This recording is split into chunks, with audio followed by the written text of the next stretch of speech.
Hi friends, today we're talking about the Dark Eldar. Oh wait, hold on a second.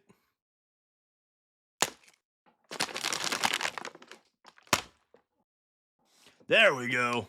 But yeah, today we're talking about one of the most, if not the most depraved elves you'll ever find on these shelves. They're also some of the most elite fighters and the most advanced factions in the entire setting. So, if you like incredibly super edgy, horny elves, then snuggle into your crazy ass skin blanket, grab your cup of evil juice, and let's get into it. Actually, a bad choice of words for these guys, but anyways. The Dark Eldar were formed with the fall of the Eldar Empire. As the Eldar were devoured by Slaanesh, only a few sects of the Eldar were able to survive, one of which were these evil little guys, the Dark Eldar. The Dark Eldar survived the Cataclysm not by avoiding the gross degenerate ways of the Eldar, but by being such degenerates that they made their own city in the Webway to be even more degenerate. They dodged the biggest evil-ass god bullet of all time and were shielded from Slaanesh in the Webway. And seeing how the centuries of depraved decadence and degenerate debauchery of the Eldar had caused the birth of a literal god of excess and brought ruin to their great empire in a mere moment, the Dark Eldar took a deep look at themselves, rethought their life choices, and took a turn for the better, leading a life of altruism and good clean living as they became shining beacons of goodness in the grim darkness of the far future.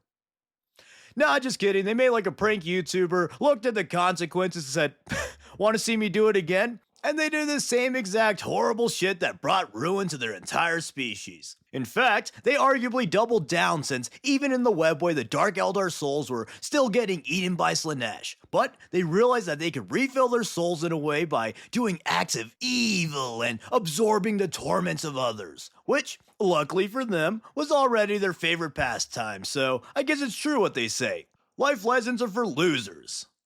But, sage wisdom aside, the Dark Eldar are in a way getting punished for their evil doings as they are still constantly feeding Slaanesh and empowering the Dark Prince. They're just acting like self-refilling, bottomless big gulps. So, they're caught up in an endless cycle of degeneracy which is fitting for the addiction allegory of Slaanesh. Plus, in a way, they kind of inherited the thirst of Slaanesh which fits very well thematically. But yeah, the Dark Eldar's survival literally hinges on inflicting pain and torment on others, and let me tell you, they ain't complaining. The Dark Eldar might straight up be the most evil faction in the game. At least some other factions have flimsy delusions justifying their cruelty. The Dark Eldar, they just kinda really like it. So, in current times, the Dark Eldar have only become more and more depraved. They have a culture of treachery, sadism, narcissism, cruelty, and compassion of any kind is literally stigmatized. They primarily live in the insano, massive city of Kamara, deep in the Webway. Their capital of Kamara is a conglomeration of all Dark Eldar sectors and cities linked by Webway portals and is said to be the size of a solar system, but thanks to silly Webway magic, its true size is immeasurable and incomprehensibly huge.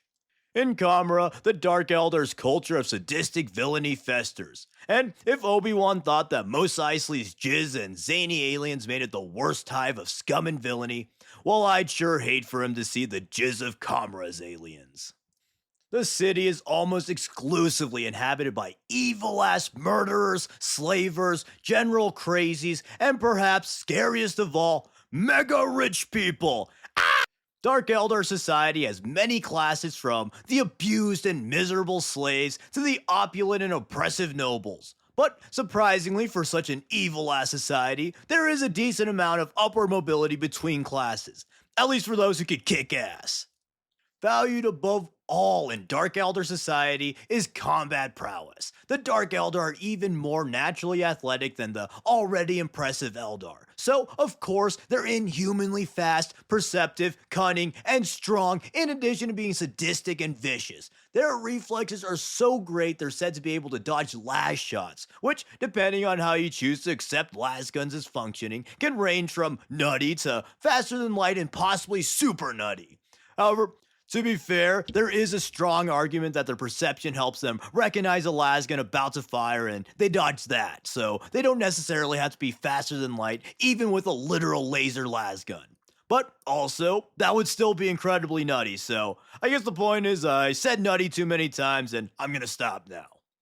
Anyways, though, Dark Eldar skin is also said to be almost translucent. However, human skin is translucent, so this leads me to believe that Dark Eldar have some kind of freakish opaque skin.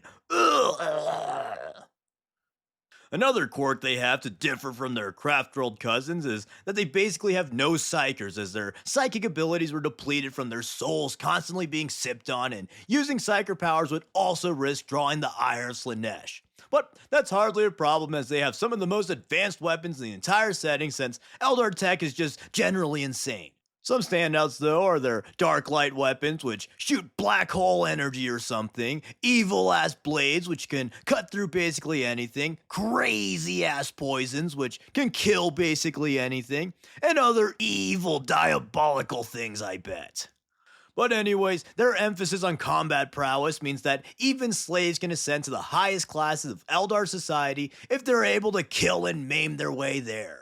For example, one of the best, if not the best, duelist in 40k, Lilith Hesperax, was once a mere gladiator slave, and currently she has a ton of influence as the leader of the strongest witch cult, the Cult of Strife.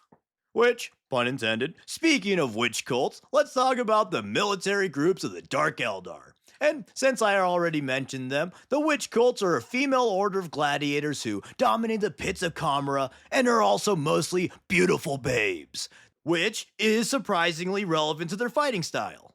They revel in battle and do extravagant flourishes in battle in order to torment their foes. Their fights are so spectacular that the pain of their victims is able to replenish all of the spectators' souls. The witches often fight with very light armor, if any at all, in order to maximize their speed and agility.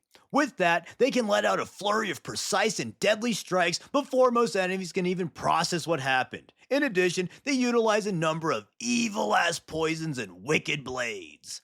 And outside of Kamara, the witch cults utilize their skills from the pits to inflict torment on their enemies across the galaxy. Witch cults often conduct raids and are often hired by Dark Eldar forces for their martial talents. And then, next up, the Dark Eldar cabals are essentially crime syndicates and pirate bands, often led by the nobles of Kamara called Archons. These funky fellas are the most prominent sub-faction of the Dark Eldar, and they're the primary source of new slaves and materials as they venture into real space to conduct raids.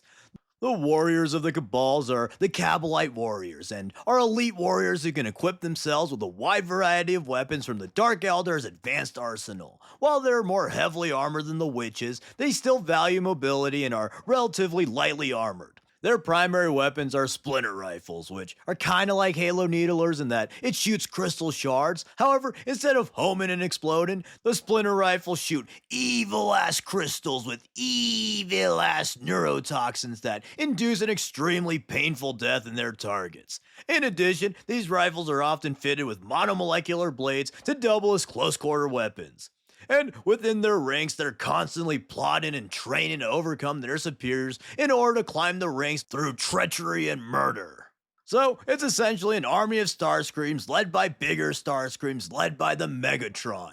And that Megatron is the ultra insano Lord Archon Astrobel Vect, who is one of the strongest and most influential dudes in the entire setting. He'll probably get his own video down the line, but some crazy things about him is he claims to have witnessed the fall of the Eldar, created Kamara himself, uses little soul-sucking Mr. Terrific balls in battle, and he rides a little party boat called the Dais of Destruction. But TLDR, he's an insano. And then finally, of the main three, there's the Homunculi Coven. These are perhaps the most depraved of the three, which is saying a lot. These guys are essentially armies of twisted mad scientists and their horrible flesh creations. They specialize in torture and are masters of biotechnology. They take slaves and warriors and IRL kitbash them into abominations, either to act as monstrous units of battle like the Racks and Grotesques, or just for sick kicks like old Talkin' Cherry over there. Hi, I'm Cherry. As in, like a chair, not the fruit. In addition, they're also able to mend grievous wounds and even revive other Dark Eldar through cloning and soul stuff. But along with their flesh abominations, the homunculi use indebted warriors that they brought back from the dead to achieve their sickening ends. And beyond the big three, there's a number of mercenaries and warrior cults. You got the coolest Dark Eldar ever, the Elite Incubi, and these dudes were founded by former Striking Scorpion Phoenix Exarch Lord. Ahura, and are the greatest warriors of the Dark Eldar and some of the best, if not the best, in the entire galaxy. They are ultra deadly shock troops and duelists who have the most rigorous and grueling training of all Eldar. To even become an Incubi, aspirants must single-handedly kill an elite aspect warrior. And most importantly, they look sick as hell. Which, speaking of sick as hell, we have these scary looking shift trees, the mandrakes. These dudes are not only scary cannibals, but they're also super cool as they have the power to hop dimensions and emerge from shadows to viciously kill their prey. Their origin is largely unknown, but they're some of the deadliest warriors of the Dark Eldar and highly sought out assassins. In addition to their iconic glimmer steel blades, they can also channel stolen soul energy into blasts of freezing fire, just like Ultimate Big Chill. Also, these nuttos were actually able to kill Vex. However, it's kind of hinted that he may have let them or even hired them so that he could ascend to Dark Muse, but the lore is intentionally left kind of vague there. And beyond those two, there's a ton of other mercenaries and warriors that don't really need to be mentioned here. But most interesting to me are the funny snake dudes called the Slith. And like the Craft Worlders, the Dark Eldar generally try to avoid large-scale combat and focus on lightning raids. Their general combat doctrine is to deploy a ton of fast-moving grav vehicles and infantry. Incubi warriors will shoot hails of toxic shards, witches carve up their foes up close, and the homunculi have their abomination steam ham. Most Dark Eldar forces emphasize speed and evasiveness in order to minimize casualties. These raids strike fear in their foes, feeding the Dark Eldar souls as they also score valuable resources and slaves for further tormenting in Kamara. Some Dark Eldar warbands also seek out the strongest foes in the galaxy to face in battle or capture for their gladiatorial pits. And of course, for 40k, these lightning raids can often escalate into larger scale battles for cool artworks and such. Also, they've been known to help their Eldar cousins in times of dire need, but they're usually weird crazies who the Craft Worlders try to avoid.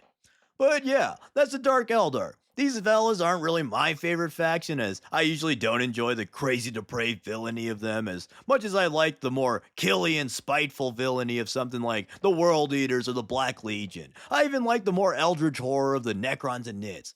And obviously I love the Orcs of course, but the Dark Eldar, they do certainly have some fun aspects. Specifically, I really like the Incubi, Witches, and Mandrakes. Plus, they look cool as hell. Honestly, aesthetically, they're just straight up one of my favorite factions. The body horror stuff isn't really my jam, but the sharp, literally and metaphorically edgy look of the Capelites and other warriors is really cool to me. Also, space pirates are always a cool concept. But let me know what you thought about the Dark Eldar. Are they too edgy? Not edgy enough? Or do you just like hot babes? Whatever it is, let me know in the comments below. Thank you for watching, and big thanks to the patrons who support the channel. If you want cool time-lapse drawings and other stuff, be sure to check it out. And if you're in the Kazragan tier, you'll get a cool Crack Duck sticker. And as always, please like, comment, subscribe, and consider sharing to all your evil-ass degenerate elves. Thanks. Hey guys, it's your favorite character Cherry again. Thanks for watching the video and whatnot, and I just hope that evil fucking vat-grown six-armed son of an artificially inseminated egg rat bastard turns me back into a person again one day. I don't really like being a chair actually. It's not cherry fun. Oh.